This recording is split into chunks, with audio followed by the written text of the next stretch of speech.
আল্লাহ যেন সবাইকে কবুল করে নেয়, বলুন আল্লাহুম্মা আমিন। আল্লাহুম্মা। এটাও মাথায় রাখতে হবে যে আল্লাহ তাবারক তাআলা যাকে কবুল করেছে সে বসে থাকবে। একটা রাত, বেশি রাতও করা যাবে না। আল্লাহ যাকে কবুল করবে সে দোয়া পর্যন্ত শামিল থাকবে। কাউরি বাবা, কাউরি মা, কাউরি আত্মীয় স্বজন চলে গেছে ছেড়ে, সকলের জন্য দোয়া হবে। আসর থেকে নিয়ে ঈশা পর্যন্ত অনেকটা বকাবকি হলো, একটু ক্লান্ত হয়েছিলাম, একটু দেরি হলো আসতে। যাই হোক, কিছুক্ষণের মধ্যে ইনশাআল্লাহ আজিজ আমরা দোয়া করব।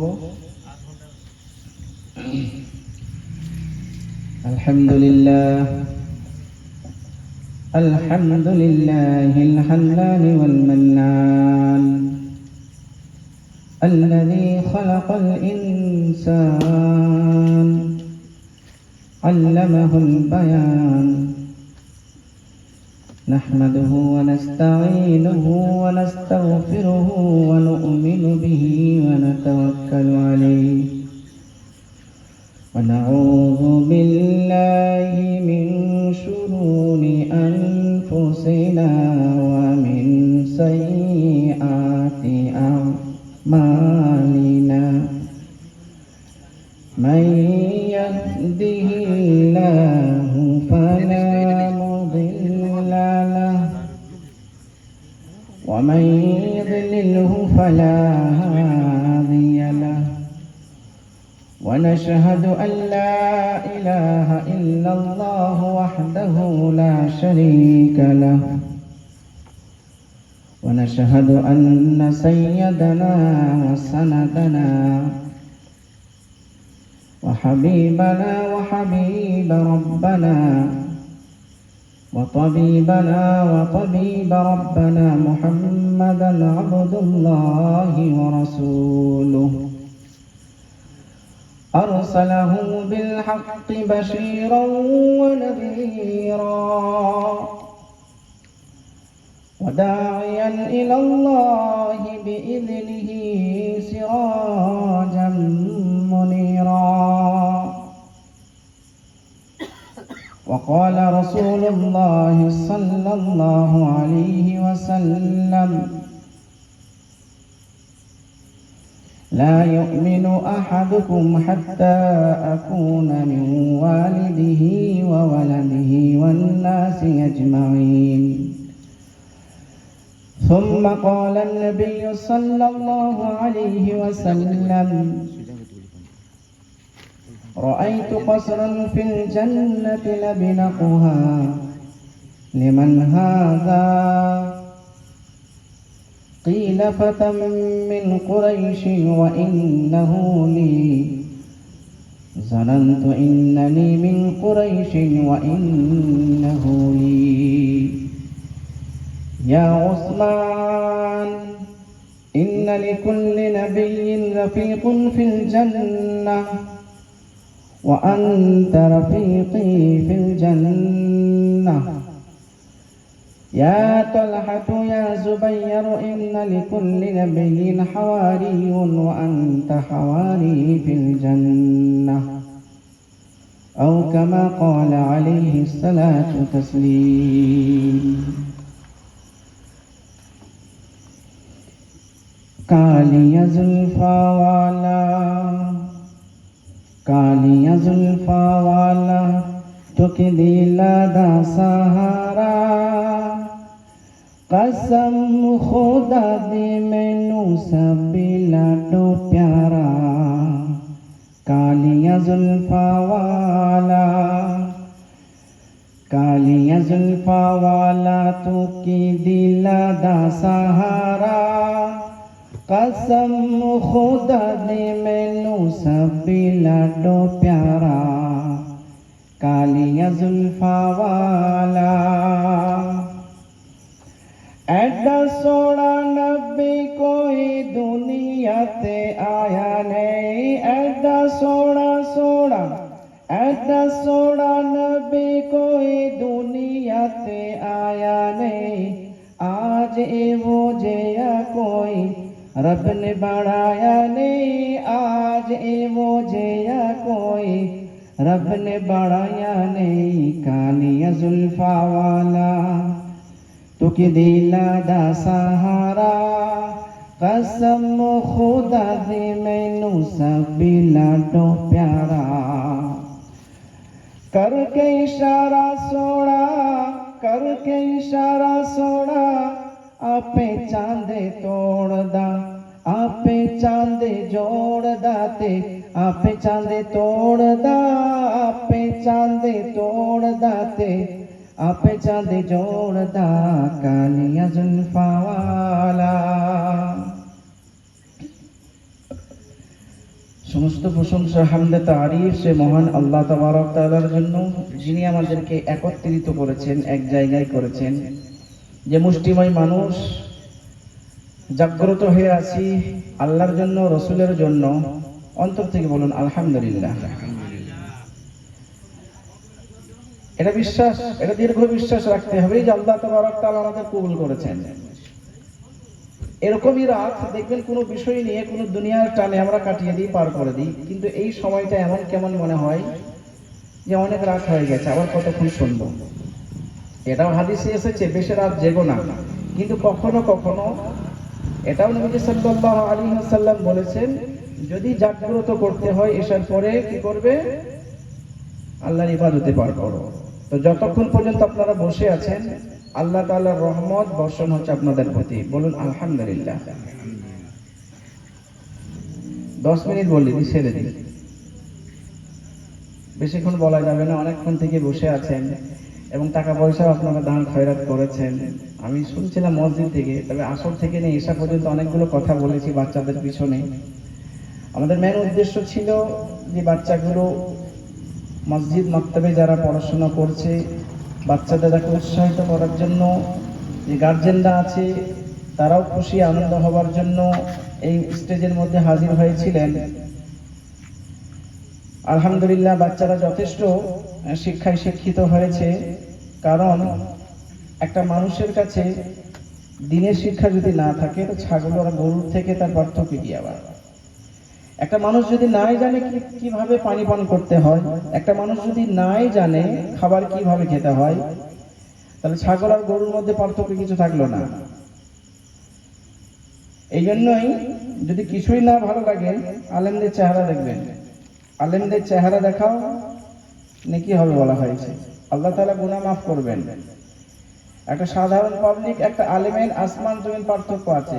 আলেম যদি আমল করতে করতে সই, আল্লাহ তাআলা তেনার আমল নামাতে নেকি লেখেন, কারণ এদেরকে ওয়ারিস বলা হয়েছে। কার? নবীর ওয়ারিস বলা হয়েছে।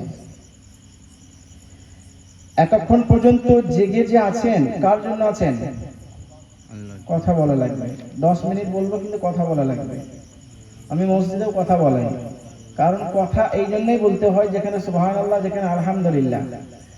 সব জায়গায় আলহামদুলিল্লাহ চালিয়ে দিয়ে না। একটা মানুষ মাছ চুরি করতে গেছে, বলবো বলুন, মাছ চুরি করতে গেছে, যে বড় একটা মাছ পেয়েছে গো, পাওয়ার পরে বলছে আলহামদুলিল্লাহ। পুকুরও তার ছিল না, চুরিও করতে গিয়েছে, বড় মাছ পেয়েছে, আল্লাহ অনেকক্ষণ পর পেয়েছে আলহামদুলিল্লাহ। পাশের বন্ধুটা বলছে সুবহানাল্লাহ। কথা বুঝে আসছে? তারপরে একটা বন্ধু ছিল, সে বলছে মাশাআল্লাহ। কিছুই ছাড়লো না। ইমাম সাহেব নামাজ পড়াইছেন, ফতোয়া দিয়েছেন, নামাজে কথা বলতে নাই, একদম চুপচাপ। বলছে ঠিক আছে বলবো না। আল্লাহু আকবার, নামাজে দাঁড়াইছে, বড় একটা পুকুরে মাছ লাফাইছে, সে মাছের কাহিনী। ইমাম সাহেব বলছে সুবহানাল্লাহ। মুক্তাদি পিছন থেকে বলছে নামাজে কথা বলতে নাই, নামাজে দাঁড়িয়ে আছে, যে নামাজে কথা বলতে নেই।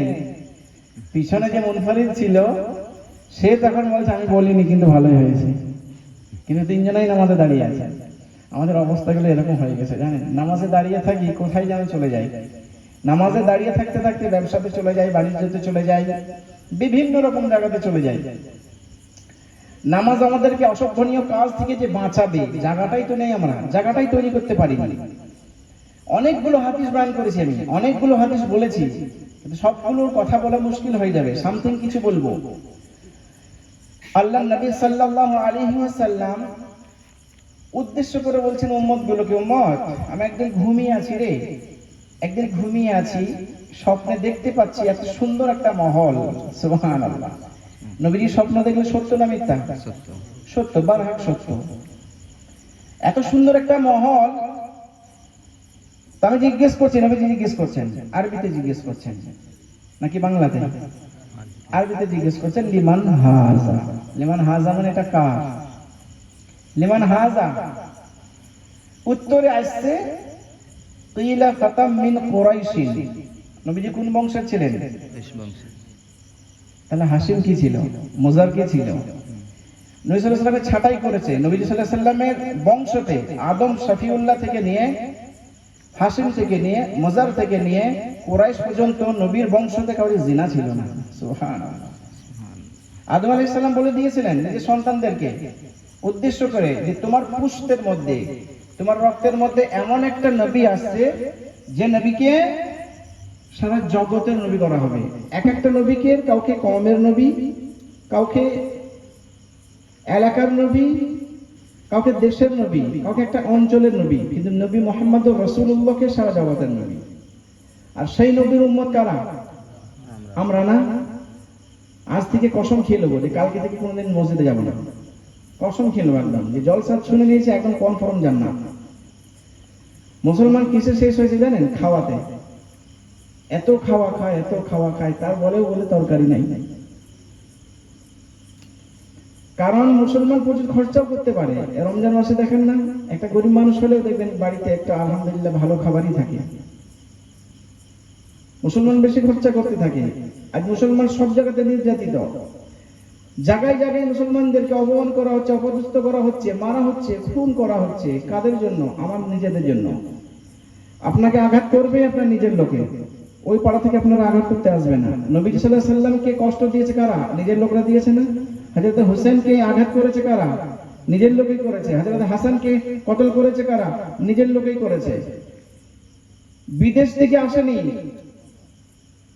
একটা সাহাবীকে রোমান দেশের বাদশা গ্রেফতার করে নিয়েছে, আর সাহাবীটা ঝরঝর করে কাঁদছেন। কাঁদার পরে জিজ্ঞেস করছে, তুমি কি ভয় পেয়েছো? তোমার কি ভয় লাগছে? বলছে, না ভয় তো আমাকে লাগেনি, তবে কষ্ট হচ্ছে। বলছে, কিসের কষ্ট? বলছে, আমি যে নবীর সাহাবা, আমার একটাই তো জান, একটাই আমার জীবন, আমি একবার মারা যাব, একবার চলে যাব। আল্লাহ রাব্বুল আলামিন যদি আমার শরীরে এই যত লুম আছে, শরীরে যত চুল আছে, আমার এত পরিমাণ যদি আমার জান দিতেন, এত পরিমাণ জানের রূপে আমি আল্লাহর রাস্তাতে জানগুলোকে দিয়ে দিতাম। সুবহানাল্লাহ। কত তাকওয়া দেখেন, কত পরহেজগারি দেখেন। আর আমাদের আজকে যদি বলা হয় যে আল্লাহর রাস্তার জন্য আপনাকে কিছু করতে হবে, যে কোনো বিষয় নিয়ে, আমরা কিন্তু চট করে অপেক্ষা করি। এই যে দানের বিষয়ে দেখুন, একটা মাওলানাকে, একটা উলামাকে কত চাচাপাই বলুন তো। 50,000 টাকা আদায় করতে গিয়ে, আচ্ছা এখন যে আপনারা দিয়েছেন, দেয়া শেষ হয়ে গেছে? কথা বলেন, দেয়া শেষ হয়ে গেছে? যদি পুনরায় আবার আপনাদেরকে বলা হয় আপনাদেরকে মাদ্রাসা মসজিদে দান করতে হবে, করবেন না? মুসলমান কোন জিনিসে পিছন হাঁটে না, মুমিনরা কখনো পিছন হাঁটবে না, এটা আমার বিশ্বাস। বিভিন্ন জায়গায়, অনেক জায়গায় দেখেছি যে মুসলমান আলহামদুলিল্লাহ জলসার বুকে, আমি নিজের চোখেও দেখেছি, একটা মহিলা, একটা মা গলা থেকে 6 লাখ টাকার হার খুলে দিয়ে দিচ্ছে। কার জন্য? 6 লাখ টাকা, 6,000 টাকা নয়, 6 লাখ টাকা। আপনি যখন আল্লাহর রাস্তায় দান করবেন, আল্লাহ রাব্বুল আলামিন আপনাকে যে ডাবল দেবে, তো কি করে দেবে? আপনি যখন আল্লাহর রাস্তায় দান করছেন, তো আমাকে তো পূর্ণ হতে হবে। হযরত আলীর শরীর অসুস্থ, মা ফাতেমার শরীর অসুস্থ ছিল, তো হযরত আলীকে বলছে আমার জন্য কিছু খাবার এনে দাও, ফল এনে দাও বাজার থেকে। তো হযরত আলী, তার আগে হযরত ফাতেমার কাছে কিছু পয়সা ছিল, কিছু দিরহামা ছিল, বাজারে যায়, 2টা ডালিম কি 1টা ডালিম কিনে নিয়েছে। ডালিম বলেন তো, বেদনা গো, বেদনা, বেদনা কিনে নিয়েছে। তো রাস্তার মধ্যে কাউকে দেখতে পাই, ঘটনা খুব লম্বা, তো দান করে দিয়েছেন উনি। দান করে দেওয়ার পর তিনি বাড়িতে এসেছেন, হযরত ফাতেমা বুঝতে পেরেছেন হযরত আলীর বিবি যিনি ছিলেন, তাকে কি বলা হয়? জান্নাতি খাতুন বলা হয় না? আল্লাহ তাআলা তিনাদের জান্নাত কনফার্ম করে দেওয়া হয়েছে। তারপরে অনেক অনেক কান্না করতেন, এতটাই কান্না করতেন যে শরীরের কাপড় পর্যন্ত ভিজে যেত। তো হযরত আলী দান করে দিয়ে যখন বাড়ি এসেছেন, হযরত ফাতেমা বুঝতে পেরেছেন। কিছুক্ষণ পর এক সাহাবী এরকম একটা টুকরি নিয়ে চলে আসছে, বলছে আলী তোমার জন্য। হযরত আলী যখন খুলে দেখছে 8 পিস ডালিম ভরা আছে। সুবহানাল্লাহ। দান করলো কয় পিস? কথা বলছে না। 2 পিস দান করলো না? বেশি কয় পিস এলো? আল্লাহ 3 ধরনের দেয়, মনে রাখবেন কথাটা। আল্লাহ 3 ধরনের দেয়। আপনি যখন চাচ্ছেন তখন দেবে, আর যদি সেই মুহূর্তে না দেয় আপনার জন্য হাসরের জন্য অর্জন করে, অর্থাৎ একত্রিত করে আল্লাহ রেখে দেবেন। আর যেটা চাচ্ছেন সেটাও দেবে, তার থেকে বেশিও দেবে। এরকম বহু নবীদের হয়েছে। মুসা আলাইহিস সালাম লাইট চেয়েছিলেন, আগুন চেয়েছিলেন, আগুন। নিজের বিবিকে নিয়ে যাচ্ছেন, আগুন চাচ্ছে যে আল্লাহ আমার আগুনের ব্যবস্থা করে দাও। তো আল্লাহ রাব্বুল আলামিন মুসা আলাইহিস সালামের কাছে মুজিজা দিয়েছিলেন। ক্বালা আলাম আকুল লাকা ইন্নাকা লান তাসতাতিয়া মা'আ সাবরা। মুসা আলাইহিস সালামের ঘটনা আছে এখানে। তো মুসা আলাইহিস সালাম আগুন চাইলেন, আল্লাহ রাব্বুল আলামিন বলেছে মুসা তুমি হাতটাকে উপরে তুলো। হাতটাকে যেই তুলেছে সাথে সাথে তার হাতের ভিতর থেকে 5 সেল থেকে 10 সেলের লাইট অটোমেটিক রাস্তা বোঝা হয়ে যাচ্ছে। সুবহানাল্লাহ। এটা কি মুজিজা নয়? চাইলো কি? আল্লাহর কাছে কি চাইলেন?